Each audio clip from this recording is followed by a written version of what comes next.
Assalamualaikum warahmatullahi wabarakatuh. Kami dari grup 2. Di sini kami akan menjelaskan tentang materi peluruhan. Kasus yang kami ambil adalah bagaimana cara kita menjadwalkan penggunaan ibuprofen untuk mengurangi inflamasi yang ringan. Kami terdiri dari 3 anggota. Yang pertama Amifayus Dewantari yang mempunyai NIM 3 digit 002, Afifa Alia yang NIM-nya 3 digit 036, dan saya sendiri Karen Agda dengan NIM 3 digit 097.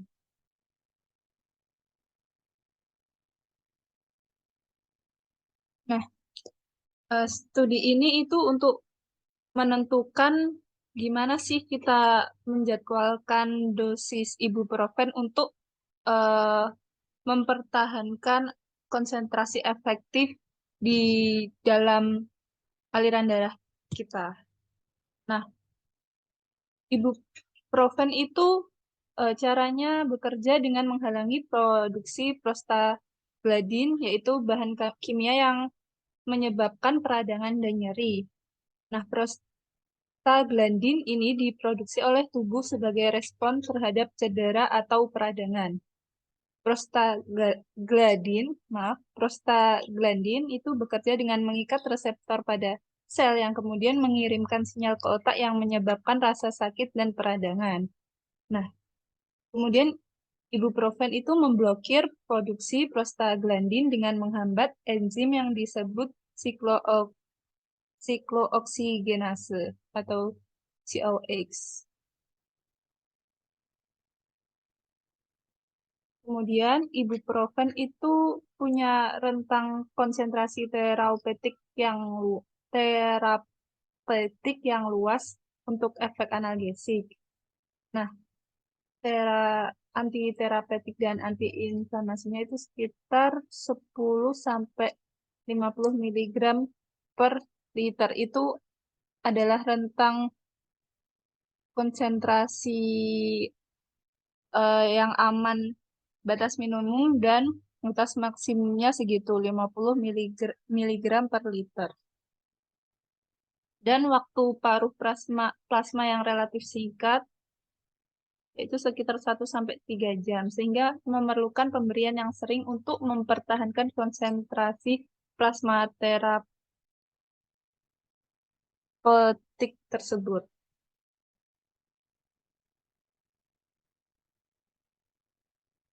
Untuk maaf, untuk penegasan kembali, jadi ibuprofen ini obat golongan antiinflamasi non-steroid yang punya efek antiinflamasi, analgesik, dan antipiretik yang digunakan untuk rasa nyeri dan inflamasi sebagai utama. Di sini kita ingin mencari tahu bagaimana kita harus menjadwalkan dosis ibuprofen untuk mempertahankan konsentrasi obatnya yang aman untuk mengurangi peradangan.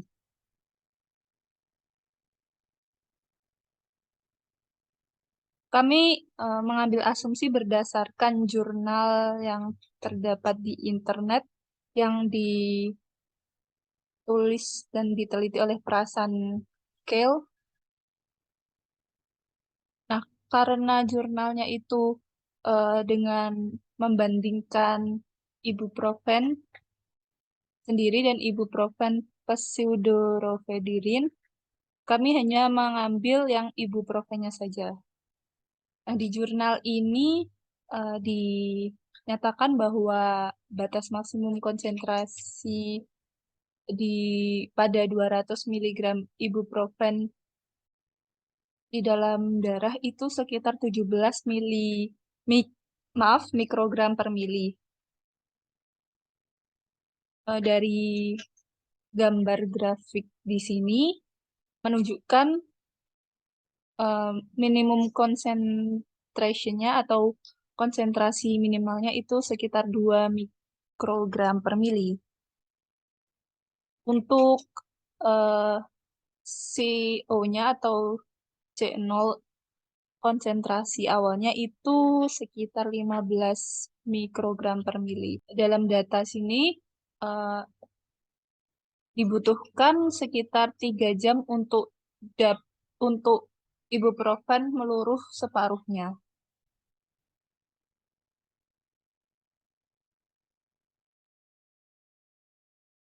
Baik, selanjutnya ada grafik dan analisis. Nah, jika CT itu adalah konsentrasi dari obat di dalam darah dari waktu tertentu, yaitu mg per cc, jadi untuk hanya itu adalah maksimum aman konsentrasi dari sebuah obat di dalam darah, yaitu miligram per cc, lalu L besar itu adalah konsentrasi paling rendah untuk efektifnya obat itu dalam darah, yaitu dalam miligram per cc. Selanjutnya ada submodel 1 itu peluruhan. Asumsikan bahwa peluruhan itu adalah proporsional, di mana DC per DT itu sama dengan min KC. Di mana K itu harus lebih dari 0, itu merupakan suatu constant elimination. Lalu misal dari DC per DT itu kita integralkan. Jadi DC per DT itu sama dengan min KC, lalu DT-nya pindah ruas ke sebelah kanan, C-nya turun ke sebelah kiri. Jadi DC per C itu sama dengan min K DT. Nah, lalu kita integralkan. Integral dari DC per C sama dengan min integral dari K DT. Nah, kita diketahui bahwa integral dari DC per C itu C. Lalu integral dari K dt itu min KT plus C. Lalu kita lenkan, jadi len C, len mutlak C sama dengan min KT plus C.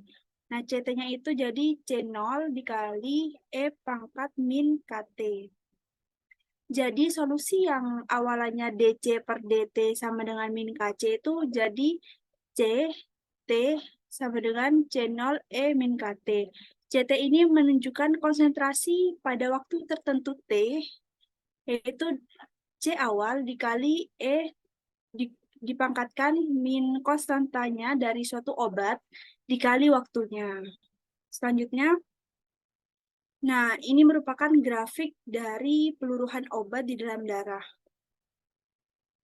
Dosis obat di dalam darah itu meluruh secara eksponensial, lalu kita memiliki tadi CT sama dengan C0 E pangkat min KT, di mana C0 itu konsentrasi ketika menggunakan obat. Jadi merupakan nilai awal. Untuk submodel kedua itu assimilation. Nah, ini merupakan grafik ketika kita mengulang dosis obat yang kita minum. Jadi sebelum konsentrasi dosis itu habis, kita harus menambah atau meminum obat dengan dosis tertentu tersebut agar obat tersebut bekerja secara efektif dan efisien. Lalu dari gambar di atas itu kita tahu bahwa setiap 12 jam itu kita misalkan T. Jadi 12 itu sama dengan T, 24 itu sama dengan 2T, 3T, 4T, dan seterusnya. Di mana untuk dosis awal itu T sama dengan 0. Lalu untuk pada T jam, ketika obat harus diulang, sehingga konsentrasi obat itu menurun, tapi tidak habis.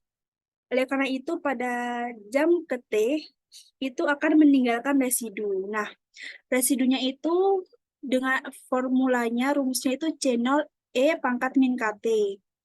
Jadi, kita dapat simpulkan bahwa ketika T-nya sama dengan 0, C0 itu C0 E pangkat min K 0. Jadi, C0-nya itu CO. Maaf, C0-nya maksudnya C0 itu sendiri. Lalu untuk residunya yang tersisa itu C0 kali E pangkat min T. Lalu jika T-nya itu sama dengan 1, maka C1 itu residu 1 ditambah C0. Jadi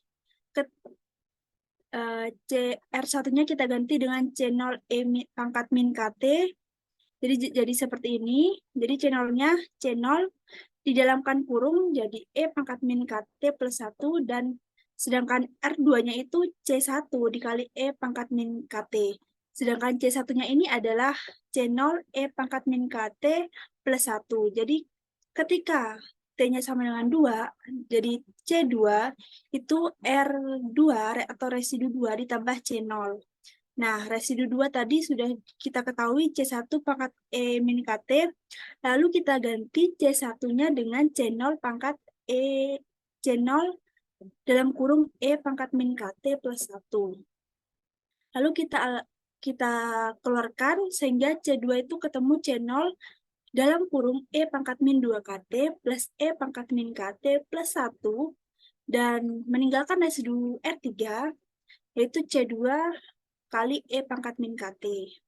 Untuk T ketiga juga begitu, yaitu C3 itu R3 ditambah C0. Lalu C3, maaf ini ada kesalahan tulis, harusnya ini C3. Jadi C3 itu C0 dalam kurung E pangkat min 3 KT plus E pangkat min KT plus 1. Dengan R3-nya itu C3 E pangkat min KT. Ini ada kesalahan. Lalu kita perumum atau generalisasi, jika T-nya itu sama dengan N, jadi Cn, Rn plus Co. Nah, sedangkan Rn-nya sendiri itu kita mempunyai rumus C0 dalam kurung E pangkat min NKT plus E pangkat min N min 1 KT ditambah hingga E pangkat min KT. Lalu kita masukkan ke dalam rumus CNR sama dengan Rn plus C0.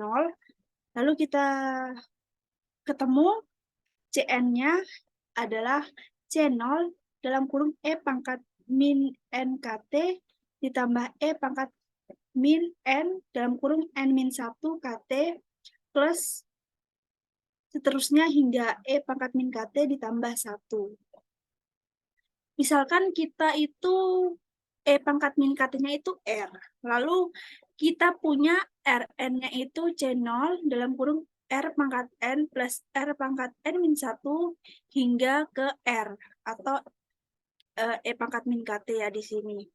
Lalu Rn-nya itu C0, kita R-nya itu keluarkan. Yang tadinya R pangkat N kita keluarkan jadi R dalam kurung R min 1 plus seterusnya hingga plus 1.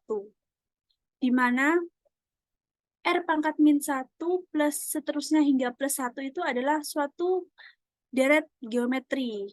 Jadi kita punya bahwa Rn sama dengan C0 kali R dalam kurung 1 min R pangkat N per 1 min R.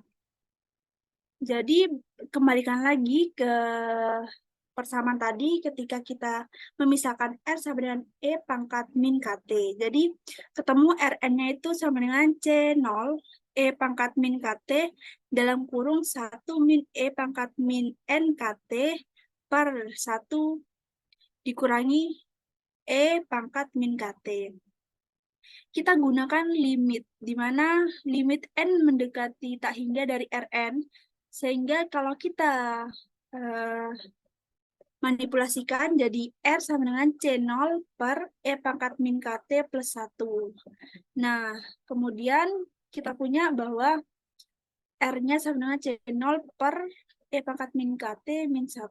Karena Rn-nya itu C0 kali E pangkat min KT dalam kurung E pangkat min NKT hingga 1. Jadi kita simpulkan bahwa R per C0 itu sama dengan 1 per E pangkat min KT min 1. Jadi dari dua kasus tersebut, untuk yang pertama, itu ketika KT-nya lebih dari 1, jadi R per C0 sama dengan 1 per E pangkat min KT min 1 itu akan sebanding atau akan mendekati kepada nol. Untuk kasus kedua itu ketika katanya itu lebih dari, maaf, kurang dari satu tapi lebih dari nol. Jadi R sama dengan C0 sama dengan 1/E⁻min KT min 1 itu lebih dari 1. Jadi kita ketahui bahwa H itu adalah batas tertinggi, batas aman tertinggi obat, sedang L itu adalah batas terendah obat itu bekerja secara efektif. Lalu ada R eh, itu residunya, residu jangka panjangnya. Lalu ada C0-nya itu peningkatan konsentrasi dari dosis tunggal, di mana H-nya itu R plus C0, lalu ada L-nya itu sama dengan R, sehingga C0 itu H min L. Ingat bahwa R itu sama dengan C0/E⁻min KT min 1. Didapat bahwa L itu sama dengan R, sama dengan C0/E⁻KT min 1 sama dengan H min L. Tadi kita ketahui bahwa C0 itu H min L, kita masukkan H min L per E⁻KT min 1. Didapat bahwa L itu sama dengan H min L per E⁻KT min 1. Lalu E⁻min KT min 1 kita pindah ruas ke sebelah kiri, jadi L dalam kurung E⁻min KT min 1 sama dengan H min L. Lalu kita kalikan L pangkat E L kali E⁻min KT min L sama dengan HL. Lalu L kali E⁻KT saling menghabiskan L-nya jadi sama dengan H, di mana T-nya itu sama dengan 1/K ln H per L, di mana K-nya ini adalah konstanta dari obat. Ya, konstanta dari obat, lalu H-nya ini adalah maksimum aman dari suatu obat, dan L ini adalah minimum konsentrasi yang digunakan untuk obat itu efektif. Lalu kita mendapatkan model C0 sama dengan H min L dan T sama dengan 1/K ln H per L, di mana T-nya ini adalah waktu obat itu habis, kayak gitu. Selanjutnya akan dijelaskan teman saya.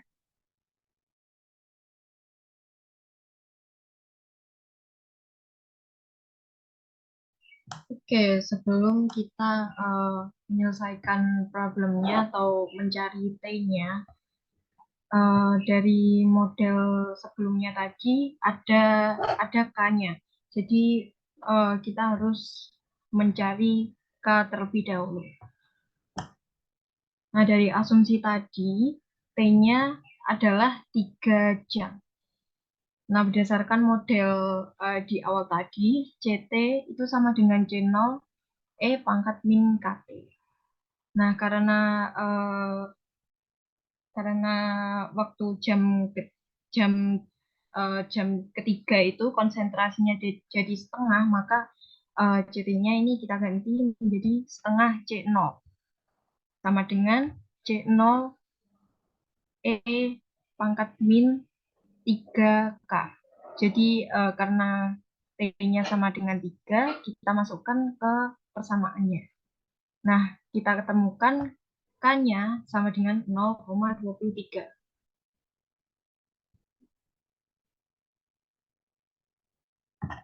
Nah, karena model kita tadi sudah dapatkan, nah untuk K-nya juga kita sudah dapatkan, maka kita bisa memasukkan K-nya ke dalam rumus T-nya untuk mencari. Nah, T-nya ini merepresentasikan waktu atau jadwal bagaimana ibuprofen tersebut harus kita minum. Untuk T-nya sama dengan 1 dibagi 0,23 ln H per L. Nah, T-nya sama dengan 1 dibagi 0,23 ln 17 dibagi 2 lalu kita dapatkan aproksimasi T-nya adalah 9 jam. Kemudian untuk konklusi atau kesimpulannya. Nah, dari perhitungan kita sebelumnya tadi, kita dapatkan T-nya atau periode waktunya itu pada hingga jam 9 jam.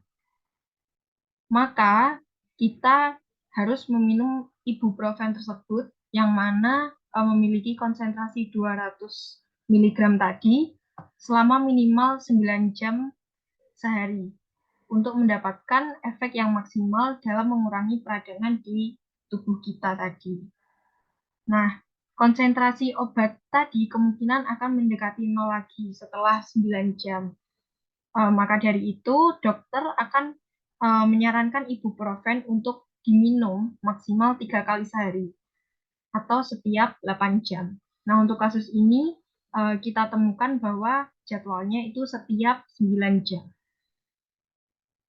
Nah, sebelum obat habis, kita harus menambah dosis berulang jika sakitnya itu sudah parah atau peradangannya itu lebih besar. Nah, sebaiknya juga kita harus membatasi konsumsi obat dan minum sesuai jadwal yang telah ditentukan.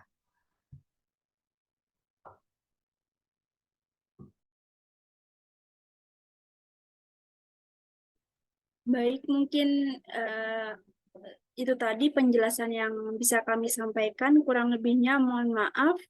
Assalamualaikum warahmatullahi wabarakatuh.